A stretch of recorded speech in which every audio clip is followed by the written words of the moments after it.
Umukuru w'igihugu cacu ciza c'Uburundi akaba ari n'abarongoye umuryango w'ubumwe bwa Afrika n'icubahiro Vaison Ndayishimiye araganutse ava mu gihugu ca Republika yunze ubumwe bwa Tanzania ku mugwa wa Arusha aho hari habereye inama igira 25 y'abakuru b'ibihugu bigize umuryango wa Afrika y'ubuseruko.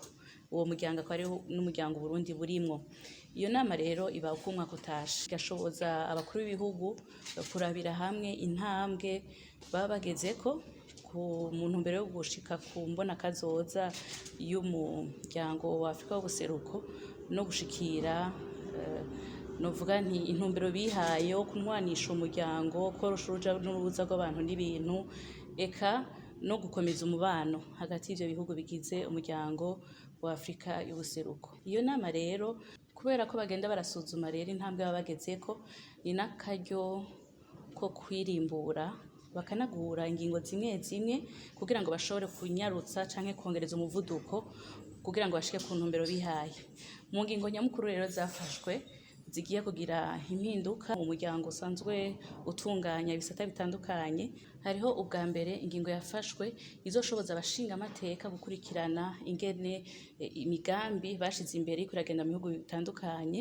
Ni kuvuga yuko abashinga amateka bo muri uwo muryango wa Afrika y'ubuseruko ubu bazova mu nama nshinga amateka y'ibihugu bigize uwo muryango, ariko ku gihugu cifuza kugena umushinga amateka adasanzwe ari mu nama nshinga amateka y'igihugu ciwe naho nyene igihugu kirabirekuriwe, ariko abashinga amateka bakazoca bakurikiranwa n'ibihugu vyabo kuvyerekeye imishahara n'ibindi. Ivyo rero bifise intumbero yuko umushinga amateka agira uburenganzira canke aronka inzira yo gushobora gutuma ko umushikiranganji uwo ari we wese asanzwe ari afise umugambi ajejwe mu vyo gukorosha uruja n'uruza canke korosha umubano w'ivyo bihugu akabazwa uko vyifashe mu gihugu ciwe, gutyo imigambi bafashe ishobora kuramurira bene gihugu ishike koko itanga umwimbu uboneka. Ikigira kabiri cerekeye ubutunzi bw'uwo muryango.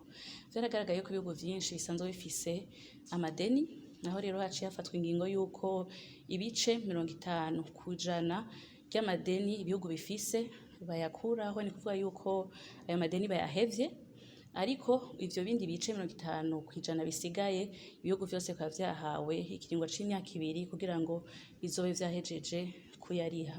Ikindi naco nyene kijanye n'ubuzima bw'ubutunzi muri uwo muryango kugira ngo nayo madeni ntazabandanye yiyongera, harafashwe ingingo yuko ibihugu bitanga intererano bivanye n'amikoro y'ivyo bihugu, ni kuvuga n'ubushobozi canke ubutunzi bw'ivyo bihugu, kuko vyagaragaye yuko ibihugu vyasabwa uburyo bungana ariko ugasanga ntibingana mw'iterambere. Rero 50% y'intererano ubu izoza iratangwa azoba ari igiharuro kingana kuri ivyo bihugu vyose bigize uwo muryango, ariko ikindi gice ca 50% gisigaye kizotangwa bivanye n'ubutunzi bw'igihugu bimwe bita mu gifaransa PIB. Harabaye kandi n'impinduka mu ntwaro, navyo nyene ni ibintu basanzwe barabira hamwe igihe cose bahuye, aho uburongozi bw'uwo muryango baza barabuhanahana mu kiringo c'umwaka.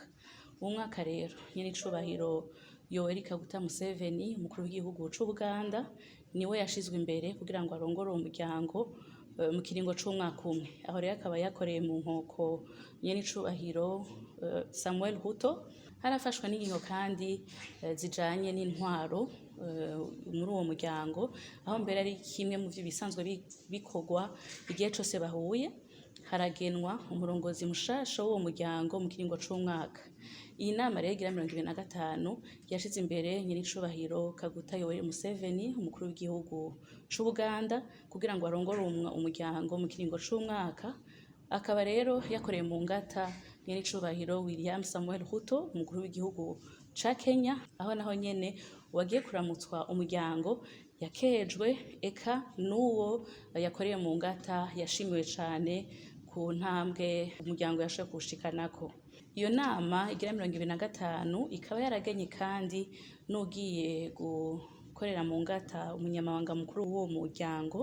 Uwo nawe yagenywe akaba yitwa Patrick Stephen Bundi, akaba avuka mu gihugu ca Tanzania, nawe akaba azoca aba umunyamabanga mukuru w'umuryango wa Afrika y'ubuseruko mu kiringo c'imyaka 5. Naho nyene hariho abandi bagenywe mu mabanga, hariho muri bo hakaba harimwo abacamanza eka batandukanye bakorera mu gisata c'ubutungane c'umuryango.